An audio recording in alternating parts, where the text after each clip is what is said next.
Ayan guys, magluluto tayo ngayon ng daing na bangus using Kenwood air fryer. Hinati ko lang sa 4 yung bangus guys. Then, lagyan lang natin ng olive oil sa ibabaw. Ayan, para magiging crispy yung bangus natin at saka hindi siya masyado mag-dry. Lagyan din natin ng oil yung foil. Next, ilagay natin siya sa ating air fryer.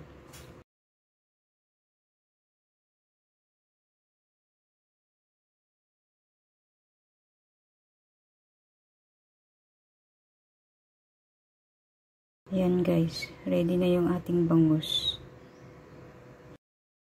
Ayan. So ayan guys, ipapasok na natin yung ating bangus guys. Yan po yung aming Kenwood air fryer. Ayan, i-on lang natin. Then isa-set natin siya ng 200 degrees Celsius. And then, lutuin natin siya ng 15 minutes. So, after 15 minutes guys, luto na yung ating bangus. Ayan na po siya.